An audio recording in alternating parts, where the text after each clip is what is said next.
Putusan pemisahan pemilu nasional dan daerah sudah diketok palu. Mahkamah Konstitusi mengatur pelaksanaan pemilu daerah harus diberi jeda 2 sampai 2,5 tahun setelah tahapan pemilu nasional rampung. DPR dan pemerintah pun didesak untuk segera mendesain perbaikan undang-undang pemilu untuk mengakomodir putusan MK yang bersifat final dan mengikat ini. Selengkapnya dalam segmen ulasan Istana bersama jurnalis Kompas TV Cindy Permadi.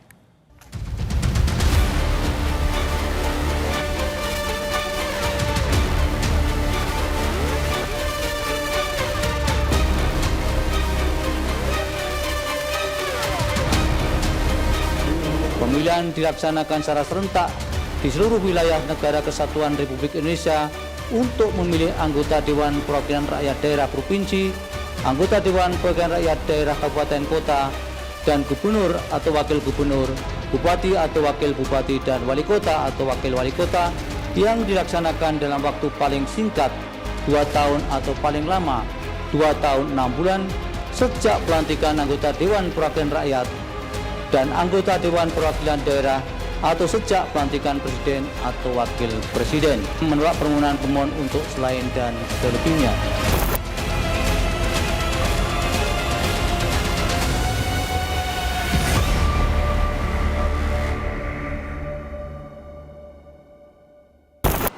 Berbeda dengan 2024 lalu, pada 2029 pemilu 5 kotak tak lagi berlaku. Mahkamah Konstitusi memutuskan pemilu yang konstitusional adalah dengan memisahkan pemilu nasional, pemilihan DPD, DPR, Presiden, Wakil Presiden, dengan pemilu daerah, DPRD, Gubernur, Bupati, Wali Kota, dengan jeda 2 sampai 2,5 tahun. Dengan putusan ini, maka sorotan tak lagi hanya tertuju pada kotak suara, tapi juga pada langkah cepat DPR dan pemerintah. Bagaimana komitmen para pembuat undang-undang ini dalam menata ulang kalender politiknya? Saya, Cindy Permadi, inilah ulasan Istana.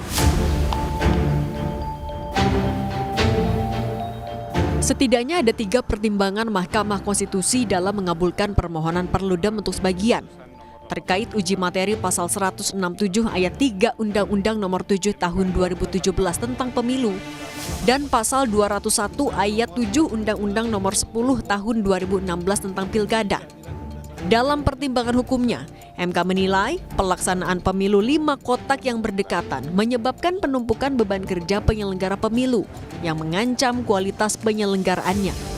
Selanjutnya, MK pun mengatakan pemilu nasional dan daerah yang dilaksanakan dalam rentang waktu kurang dari 1 tahun berimplikasi pada kemampuan partai politik untuk menyiapkan kadernya. Hal ini bisa menyebabkan pelemahan kelembagaan parpol. Selain itu, pemilu model 5 kotak berdasarkan pengalaman di TPS membuktikan justru memecah fokus pemilih. Pemilu nasional yang berhimpitan dengan pilkada pun dinilai membuat masalah pembangunan daerah justru tak tersentuh karena tenggelam di tengah isu nasional.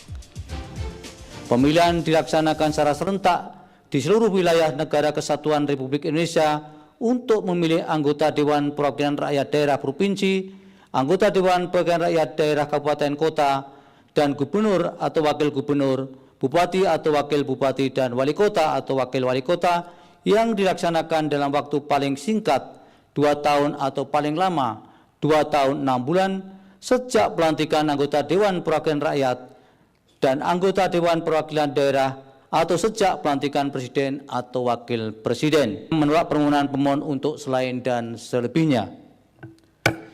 Demikian diputus dalam rapat perusutan hakim oleh 9 hakim konstitusi.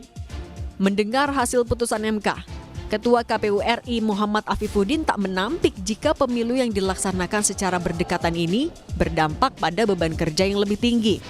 Ia mengatakan KPU menghormati putusan MK dan berharap putusan ini bisa segera diterjemahkan dalam bentuk undang-undang yang mengakomodir masukan dari semua elemen.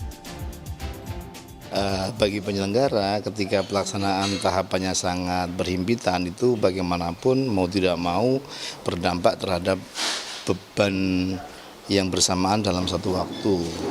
Tetapi kan kami juga tetap akan melaksanakan itu dan pernah melaksanakan itu. Kalaupun ada putusan Mahkamah Konstitusi ini, pertama tentu kita apresiasi, kita hormati, dan yang kedua nanti bagaimana menurunkannya dalam bentuk aturan, undang-undang pemilu dan seterusnya. Sebagai tindak lanjut, pemerintah pun bakal mempelajari konsekuensi teknis serta implikasi lainnya.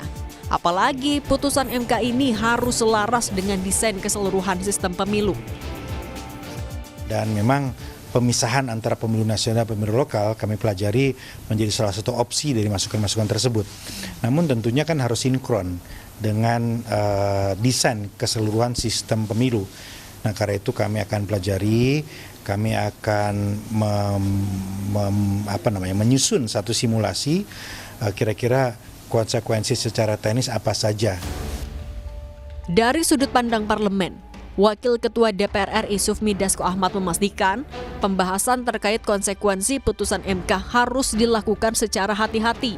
Meski belum menargetkan tenggat waktu penggodokan revisi Undang-Undang Pemilu, namun Dasko bilang DPR akan menghitung waktu yang dibutuhkan untuk merampungkan kajian sebelum tahapan pemilu dimulai. Dalam menyikapi keputusan dari MK yang juga harus disikapi dengan hati-hati karena itu merupakan langkah yang penting, kami akan berapa kali mengadakan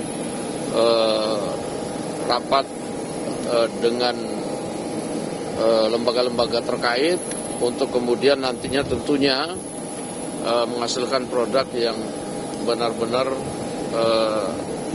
baik.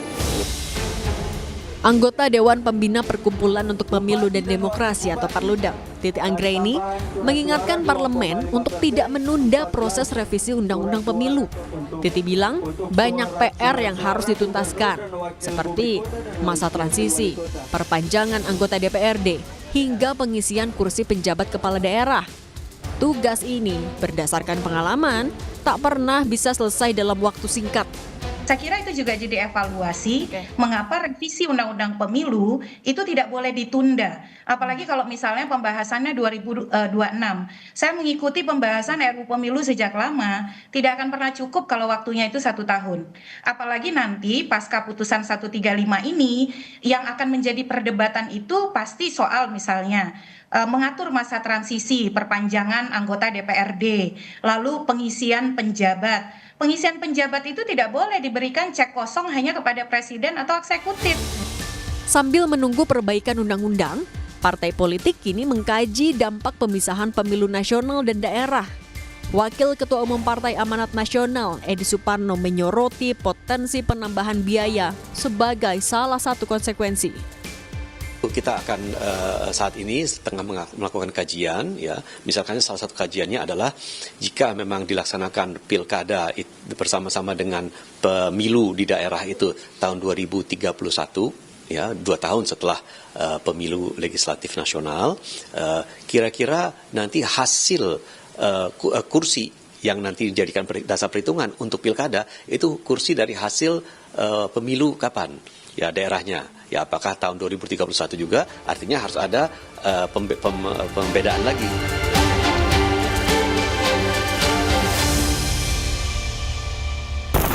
Pemilu serentak yang selama ini dimaknai sebagai pesta demokrasi terbesar di Indonesia bakal mengalami perubahan fundamental. Terlepas dari pro dan kontra, putusan MK ini harus jadi momentum perbaikan sistem pemilu. Tidak hanya soal aturan teknis, tapi bagaimana bisa menjadi jembatan antara harapan masyarakat dan masa depan negara. Kualitas demokrasi tak hanya diukur dari seberapa sering orang mencoblos atau dicoblos, tapi seberapa kuat integritas dijaga. Luber-jurdil tidak boleh hanya sekedar jadi jargon yang diucapkan tiap kampanye atau pemilu. Asas ini harus jadi pengalaman nyata bagi semua warga negara yang memilih dengan yakin dan percaya. Cindy Permadi, Roy Ilman, Kompas TV, Jakarta.